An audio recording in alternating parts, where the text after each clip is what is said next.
bagaimana kita menggerakkan masyarakat ini, menggerakkan mitra kerja untuk membantu keluarga-keluarga yang punya resiko stunting.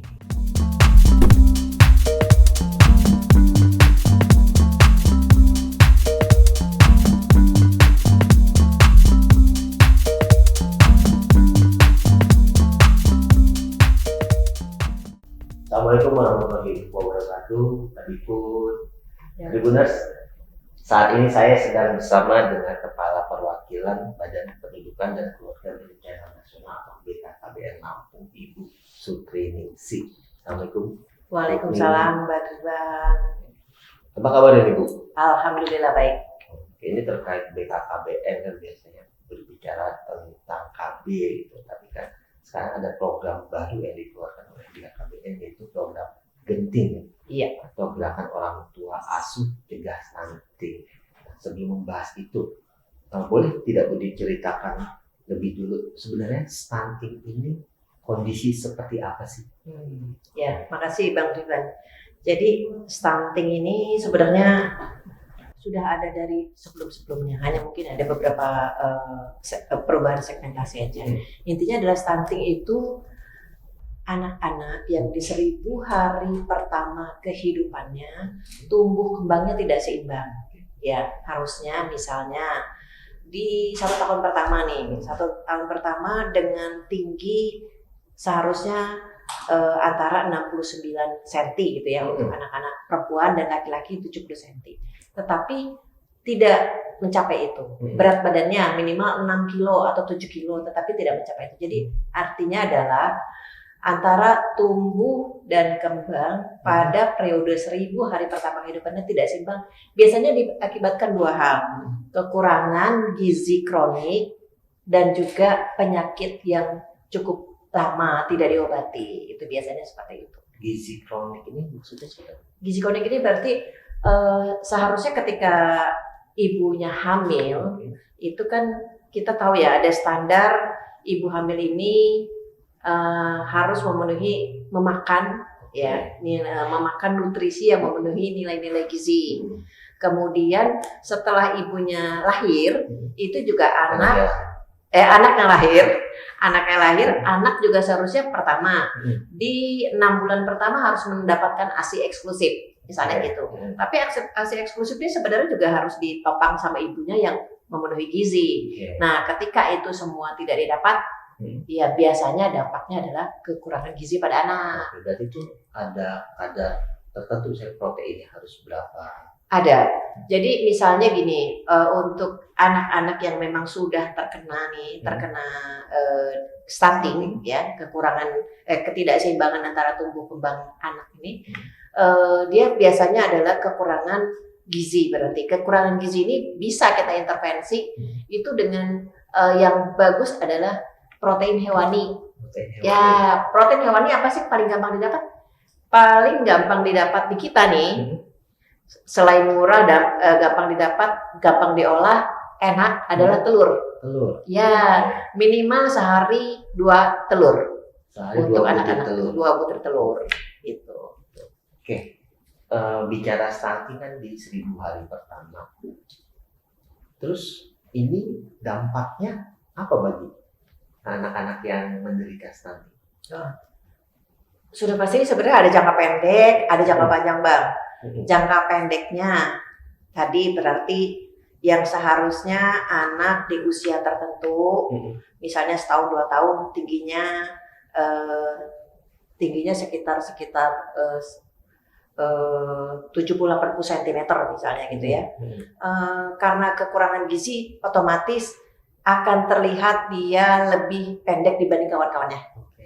Kemudian secara berat badan juga sangat kurang. Itu yang pasti terlihat secara physically.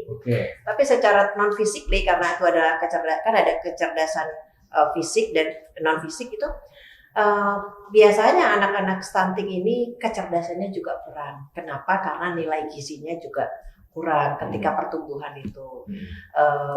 Salah satunya misalnya dalam hal daya ingat, daya nalar, pengetahuan jadi kurang secara umum seperti itu. Dan jangka panjangnya itu kalau secara penelitian jurnal kesehatan bisa jadi mempunyai penyakit-penyakit degeneratif katanya. Penyakit Iya, degeneratif. betul. Jadi ini bisa ketika memperbaiki gizi anak sejak dini bisa mencegah Betul. kemungkinan mereka Betul. terkena penyakit di masa Betul mendatang. banget. Oke. Betul banget. Nah, tadi kan secara fisik terlihat ya, kalau anak ini misalnya ini sakti nih, karena dari tinggi, dari berat. Nah, dari selain itu orang tua bisa melihat lagi nggak Bu? Bisa. Sebenarnya sederhana gini aja Bang. Jadi kan anak itu tumbuh kembang. Tumbuh adalah tinggi badan. Oke. Berkembang ini kemampuan sensoriknya ya, sensori kognitifnya. Kognitif ini misalnya begini. Ketika anak usia 6 bulan, 9 bulan, 12 bulan, dia harus punya kemampuan. Biasanya anak kecil itu kan punya daya ingat ketika mulai kenal orang tuanya nih, dia hafal. Ketika dia misalnya ngelihat ayah ibunya, terus tapi ngelihat orang yang dia belum kenal, dia nggak akan mau digendong. Itu salah satu sebenarnya. Kemudian dia punya kemampuan juga kalau secara kognitifnya, misalnya kemampuan untuk respon kalau dia misalnya lapar, harusnya dia punya respon menangis yang baik. Menangis yang baik itu maksudnya ada waktu yang tepat menangis. Jelas tuh sebab menangisnya jelas gitu ya. Kemudian selain itu juga punya kemampuan standar yang harusnya dimiliki pada anak usia-usia tertentu gitu. Misalnya dia harus sudah kalau bisa secara motoriknya 9 bulan itu sudah mulai merangkak sedikit-sedikit, kemudian mulai berdiri. Di usia 12 bulan harus bisa melangkah. Nah itu biasanya anak-anak yang stunting itu kemampuannya belum bisa sesuai dengan yang standar gitu. Sebenarnya kita mengeceknya juga gampang Bang. Kita ini kan di Indonesia punya posyandu banyak banget ya, tersebar di seluruh Indonesia. Ibu-ibu nih, pertama kalau lagi hamil, pastikan periksa kehamilannya ke puskesmas, ke pelayanan kesehatan, ke bidan, minimal tuh 6 kali pemeriksaan kesehatan selama kehamilan. Jangan lupa imunisasi dan yang lain-lain. Kemudian tadi ketika lahir anaknya ini pastikan dicek nih berat badan tuh minimal 2,5. Nah, kemudian tinggi badan. Nah, selama 6 bulan kasih ASI, kasih imunisasi. 6 bulan sampai dengan 2 tahun tetap dikasih ASI, tapi boleh makan makanan tambahan dengan tambahan nilai-nilai gizi tertentu. Itu udah pasti seperti itu. Jadi periksa posyandu berat badan tidak sesuai dengan tinggi badan. Ada tuh namanya kartu menuju sehat KMS. Itu aja. Kalau itu rasanya kurang, silahkan segera konsultasi ke pelayanan rumah sakit setempat. Jadi sudah ada kartu yang disebutkan usia sekian sampai sudah sekian. Betul. Kalau kita melihat data di Lampung atau secara nasional di Indonesia, kondisi stunting ini seperti apa Bu? Kita ini kan program yang lalu nih kan, stunting ini kita punya target 14%, menurunkan angka stunting 14%. Tetapi sesuai survei kesehatan gizi nasional Indonesia itu di tahun 2024 yang lalu, posisi stunting di Indonesia itu 19,8% untuk secara nasional. Itu ya. Jadi sebenarnya masih targetnya masih tinggi ya, cukup tinggi. Sementara kalau di Lampung itu sendiri untuk tahun 2023 dibandingkan 2024 sebenarnya ada kenaikan 1%, tetapi sebenarnya masih di bawah rata-rata nasional. Masih 15,9%, masih di bawah rata-rata nasional. Dan ini secara distribusi exercise ke kabupaten kota juga beda-beda ya. Ada yang memang masih di atas rata-rata nasional, ada yang di bawah rata-rata. Tapi masih di bawah target. Tapi kalau secara nasional masih di bawah ya, karena 15,9%. Iya. Nah, ini apakah terjadi secara merata di perkotaan atau perdesaan atau seperti apa untuk di Lampung sendiri? Kalau di Lampung ini kan kita dengan ada 2 kota ya. Kota tuh maksudnya ada Bandar Lampung ada metro, Metro. yang lainnya kita kabupaten kota Iya. nih. Berarti kan ada 13 kabupaten, 13 kabupaten. Kabupaten. Ini agak beda-beda memang case-nya, masing-masing beda ya. Ada yang memang cukup tinggi itu. Jadi penyebab stunting ini kalau di BKKBN yang membedakan, kami di BKKBN ada keluarga resiko stunting. Keluarga resiko stunting ini adalah keluarga-keluarga yang mempunyai ibu hamil, ibu menyusui, dan juga anak balita di 1000 hari pertama kehidupan. Itu yang kami sebut keluarga resiko stunting, gitu ya. Nah, masing-masing kabupaten kota beda-beda, penyebab juga beda-beda. Biasanya sih penyebab stunting ini selain tadi masalah gizi juga adalah masalah sanitasi, jamban kurang sehat. Kemudian dapur kurang sehat, gak bersih gitu, atau rumah kurang sehat. Atau jangan lupa nih bapak-bapak, Bang Ridwan nih, jangan ngerokok dalam rumah. Karena nikotinnya ternyata itu jangka panjang, itu menempel pada barang-barang yang menyebabkan anak balita itu ketika dia menyentuh, kemudian kena dia hirup, itu juga menyebabkan kurang baik kepada pertumbuhan. Jadi ada kondisi-kondisi tertentu selain gizi. Betul. Iya. Nah, tadi kan di awal kita bicara terkait program genting. Nah, program genting ini sebenarnya tujuan dan realisasinya seperti apa? Genting ini kan tadi Bang Ridwan udah bilang ya, gerakan orang tua asuh cegah stunting. Dengan latar belakangnya tentu aja adanya anak-anak stunting dan keluarga resiko stunting di Indonesia secara umum, di Lampung secara khusus.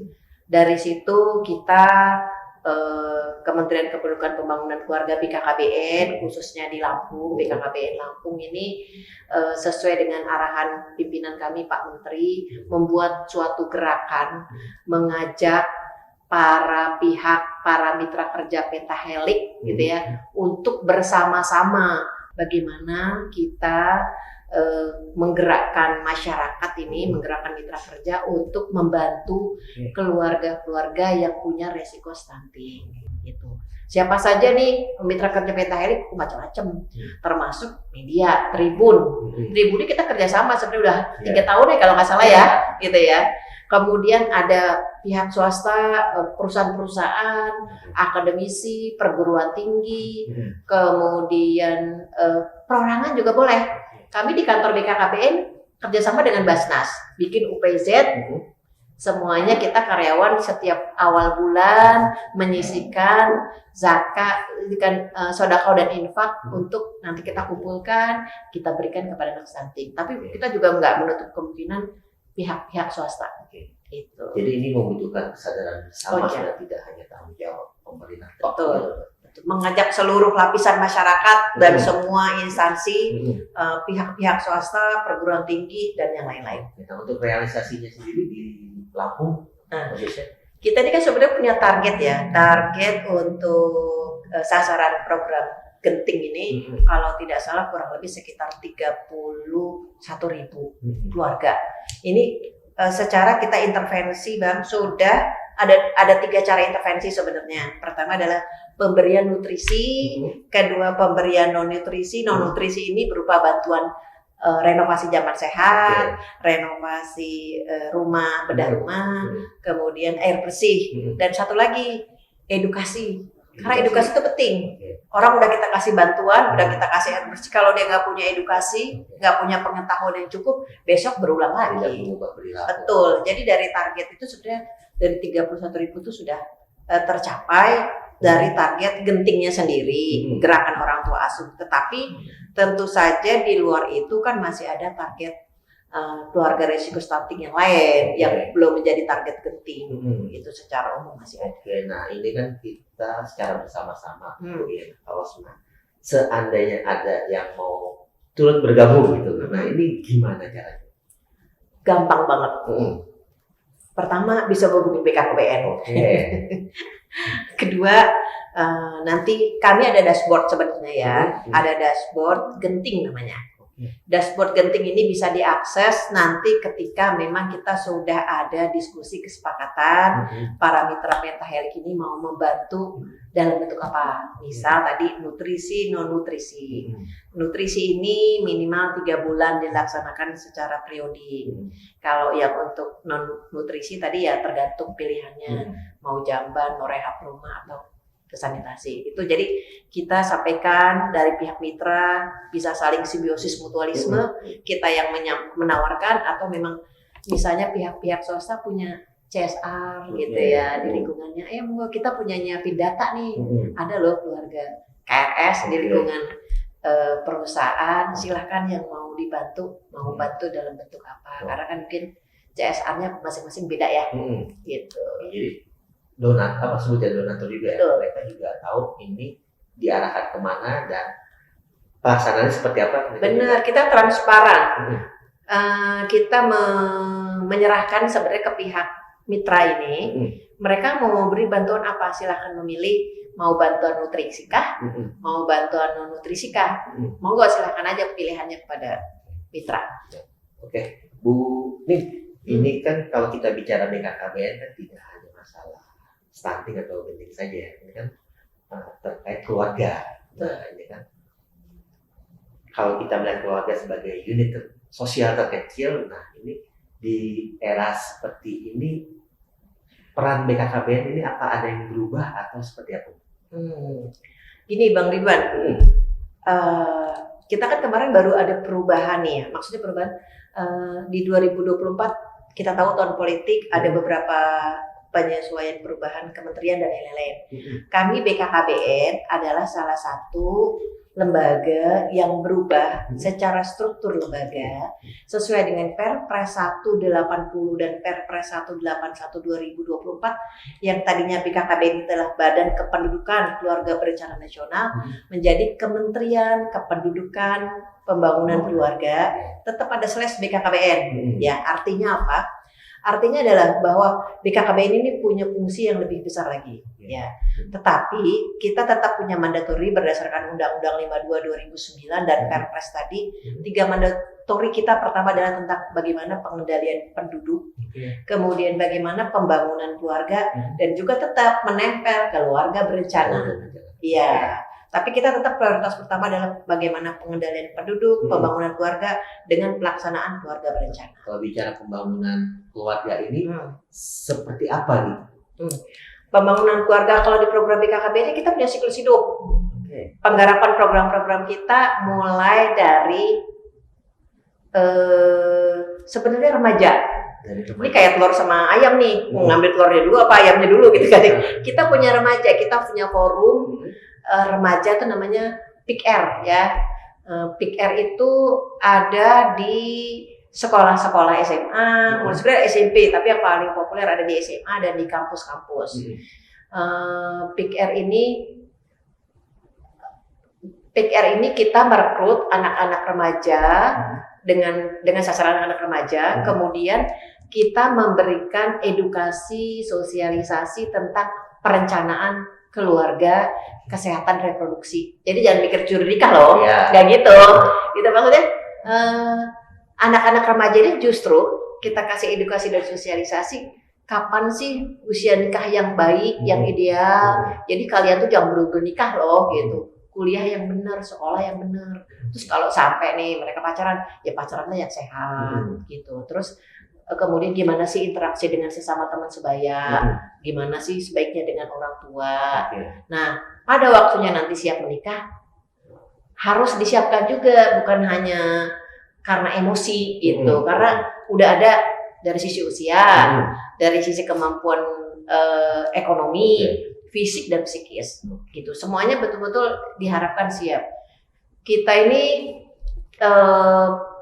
Forum Generasi Berencana Indonesia ini, alhamdulillah di Lampung itu sangat didukung beberapa kampus, beberapa perguruan tinggi, mulai dari ITERA, kemudian Malahayati, kemudian Muhammadiyah, kemudian Unila, gitu. Itu kampus-kampus kita ada itu setiap di di beberapa kampus besar itu kita punya forum di sana. Oke, berarti untuk membangun sebuah keluarga harus sebenarnya dimulai sejak sebelum membina keluarga itu sendiri. Harus ada fondasi yang cukup kuat.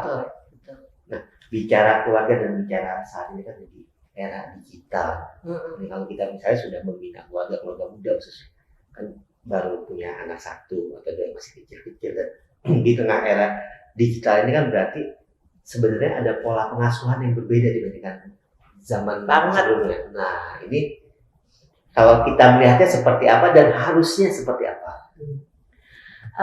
Dulu nih zaman saya gitu, mikirnya, taunya punya anak, pengetahuan tentang parenting anak tuh pertama dari orang tua, kedua dari lingkungan, kakek nenek kita, keluarga besar gitu ya.